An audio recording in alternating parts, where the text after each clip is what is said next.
এসো। Good morning. বসো তোমরা, বসো সবাই।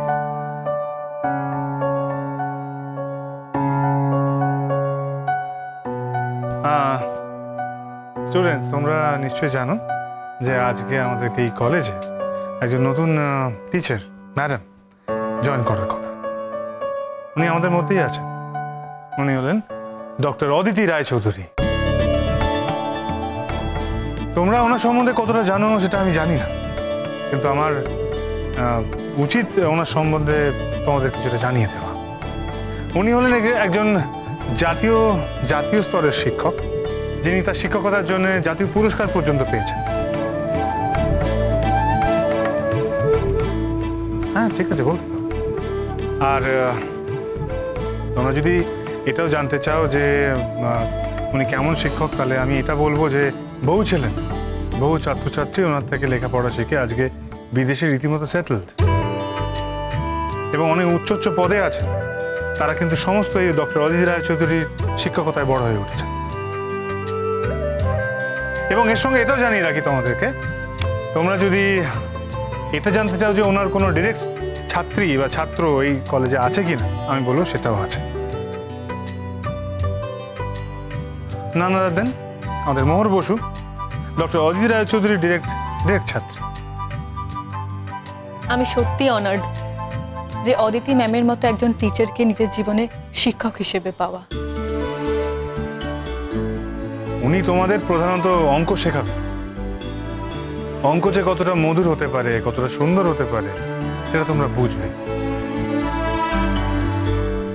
তোমরা যদি ডক্টর অদিতি রায়চৌধুরীর সম্বন্ধে, ওনার নামের সম্বন্ধে যদি রিসার্চ করো, তাহলে কিন্তু তোমরা অনেক কিছু জানতে পারবে। কিন্তু তার থেকেও এসবের থেকে বড় জানাটা হলো যে উনি শুধু অ্যাওয়ার্ড পেয়েছেন তা কিন্তু নয়। উনি যে শুধুমাত্র সারা জীবন ধরে কিছু ভালো স্টুডেন্টস, ছেলে মেয়েদেরকে তৈরি করেছেন তাও তো নয়, বা শুধুমাত্র একনিষ্ঠ গবেষক হয়ে থেকেছেন সেটাও কিন্তু নয়। উনি কি করেছেন জানো? উনি ছেলে মেয়েদের জীবনের দিশাটা ঠিক করে দিয়েছেন, দ্য এম। ওনার অনেস্টি, ওনার স্পষ্টবাদিতাতে অনেক ছাত্রছাত্রী উদ্বুদ্ধ হয়। আর কি জানো, যারা একবার উদ্বুদ্ধ হয়ে যায় তারা কিন্তু এই জীবনের প্রভাব থেকে আর বেরোতে পারে না। আর আমি মনে করি যে ওনার প্রভাব অনেকটা ঈশ্বরের প্রভাবের মতো। সেই ছাত্র বা ছাত্রীর জীবনে পাথেয় হয়ে থাকে। তবে আমার সরাসরি কখনো ডক্টর অদিতি রায়চৌধুরীর ছাত্র হওয়ার সুযোগ হয়ে ওঠে। তবে এই কথা স্বীকার করতে আমার কোনো দ্বিধাবোধ হচ্ছে না যে আমি আমার ছাত্র জীবন, আমার স্কুল এবং কলেজ জীবনে যে বইগুলো পড়েছি অঙ্কের উপর, এবং অঙ্কের বিভিন্ন সমাধান করার যে খুব সহজভাবে যে বইগুলো আমি পড়েছি, সেগুলো কিন্তু সবই ডক্টর অদিতি রায়চৌধুরীর লেখা। হ্যাঁ, এবং সেই বইগুলো পড়েই আমি যে বরাবর আমার ছাত্র জীবনে 100তে 100 পেয়ে এসেছি, সেটাও কিন্তু ওনারই দেন। ওনার এই বইগুলো না পড়লে কিন্তু আমি মনে হয় না এত সুন্দরভাবে রেজাল্টগুলো করতে পারতাম। ওনার বইগুলো যদি আমি না পড়তাম, তাহলে অঙ্কের যেটা বিশাল দুনিয়া আছে সেটা কিন্তু আমি মোটেই জানতে পারতাম না। সেই দুনিয়ায় কত মজা আছে, কত আনন্দ আছে, এই সব কিছু কিন্তু শুধুমাত্র বুঝেছি ডক্টর অদিতি রায়চৌধুরী বইগুলো পড়ে। হ্যাঁ, এটা সত্যি। আমি চিরকালই এই যে এত ভালো রেজাল্ট করেছি, এতটা ভালো আমার একাডেমিক ফার্স্ট ছিল, এই সমস্ত কিছুর জন্য কিন্তু দায়ী ডক্টর অদিতি রায়চৌধুরী। কোনো ক্ষেত্রে সেটা ডিরেক্টলি হয়, কোনো ক্ষেত্রে ইনডিরেক্টলি হয়। এক্ষেত্রে ইনডিরেক্টলি হয়েছে, কিন্তু আমি চিরকাল মনে মনে কৃতজ্ঞতা স্বীকার করে এসেছি। আর আজ যখন সেই সময়টা পেয়েছি, সেই সুযোগটা পেয়েছি এবং মানুষটাকে সামনাসামনি পেয়েছি, আজ আমার বলতে একটু দ্বিধা নেই তোমাদের সামনে যে আমি তার কাছে অত্যন্ত কৃতজ্ঞ।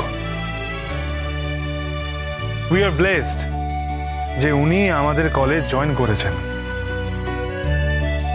As a visiting professor. We are honoured যে উনি ওনার নামটা আমাদের কলেজের সঙ্গে যুক্ত করেছেন।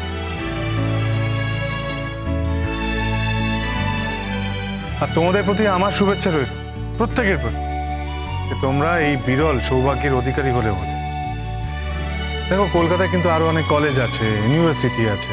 উনি যদি চাইতেন, উনি কিন্তু অন্য এই কলেজগুলো বা ইউনিভার্সিটিতে পড়তে পারতেন, কিন্তু তা সত্ত্বেও যে আমরা ওনাকে পেয়েছি, নিতান্ত আমরাই আমাদের কলেজের জন্য পেয়েছি, তার জন্য we are grateful to her. Thank you. By the way, আমাদের ইন্ট্রোডাকশন পর্ব আপাতত এখানেই শেষ।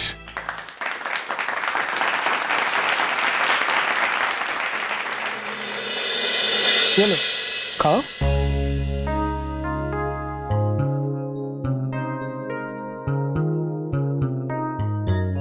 আমি থাকবো বাড়িতে আর তুমি থাকবে অফিসে, তাহলে লাঞ্চটা করাবো কি করে তোমায় আমি? আরে বাবা, আমাকে তো ফোনে রিমাইন্ডার দিয়ে যাবে তুমি। তোমাকে তো আমি সব সময় ফোনে রিমাইন্ডার দিই, তুমি কি একবার শোনো আমার কথা? এখন শুনি না, কিন্তু তখন বিয়ে হয়ে যাবে তখন ঠিক শুনবো। এরপর থেকে যদি অনিয়ম করেছো না, দেখাবো মজা।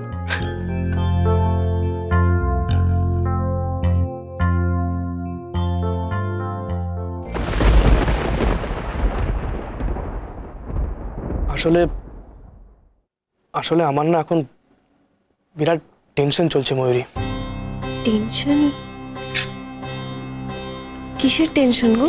আসলে আমার একটা কাজ না কয়েকটা টাকার জন্য আটকে যাচ্ছে। কেন? হ্যাঁ ময়ূরী, দেখো আমি সব টাকায় জোগাড় করে ফেলেছি, কিন্তু ওই 2 লাখ টাকায় গিয়ে আটকে গেছি। বাবা মাকে বললে না হয় বাবা মা এক্ষুনি মানে ম্যানেজ করে দেবে টাকাটা, কিন্তু আমি বাবা মার কাছ থেকে কোনো হেল্প নিতে চাইছি না। আমার একটা জেদ আছে না, আমি যা করবো নিজে করব, আর সেখানে প্রবলেম হয়ে গেছে। 2 লাখ টাকা? হ্যাঁ, এই 2 লাখ টাকার জন্য কাজটা ক্যান্সেল হয়ে যাবে। এই কাজটা হয়ে গেলে জানো তো, আমি বাড়িতে বিয়ের কথাটা বলতে পারতাম, আর আমি যা যা কিছু চেয়েছিলাম সবকিছু পেতাম মানে এই কাজটা হয়ে গেলে।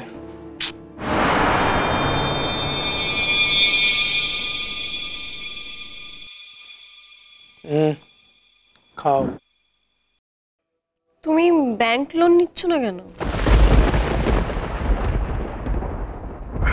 অ্যাকচুয়ালি কি জানো তো, আমার যেখান থেকে যা নেওয়া সব নেওয়া হয়ে গেছে, আর যেহেতু ফ্যামিলি জড়িয়ে আছে তাই আমি এখানে একা কিছুই করতে পারবো না। একা কিছু করতে গেলেই আমার বাবা জানতে পারবে,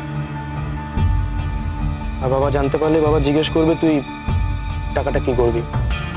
আমি টাকাটা তোকে দিচ্ছি, আর আমি চাই না বাবার কাছে হেল্প নিতে, আমি সেটা আগেই বললাম।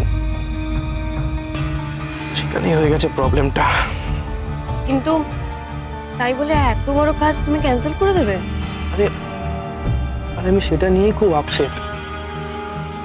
2 লাখ টাকা যদি আমি কোনো একটা বন্ধু বান্ধবদের কাছ থেকে যদি পেতাম না, কিন্তু চাইতেও পারছি না, ওই যে প্রেস্টিজ ফাইট।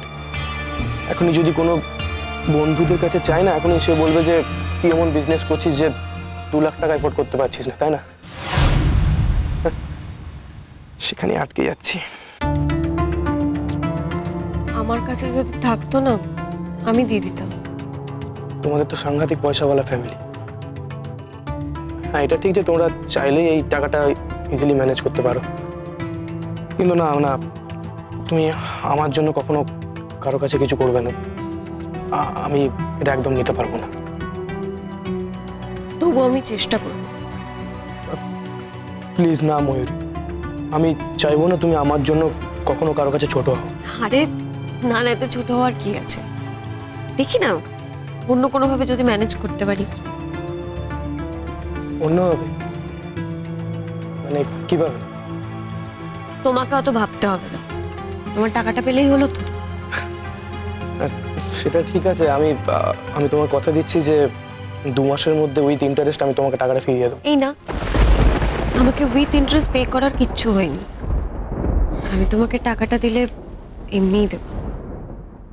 না, ব্যাপারটা কি জানো তো, এইসব জায়গায় একদম ক্লিয়ার থাকতে হয়। তুমি আমি কি আলাদা? অন্তত আমার কাছে তো নয়। তোমার আমার জায়গাটা আলাদা নয়, আমি তো মনে করি আমরা এক।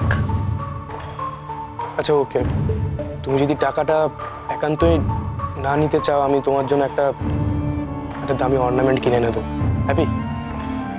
সে ঠিক আছে, পরে দেখা যাবে সেসব। বাই দ্য ওয়ে, তুমি তো কিছুই খেলে না। না, আমার পেট ভরে গেছে, তুমি খাও। নতুন আলো একে ডাকে মোর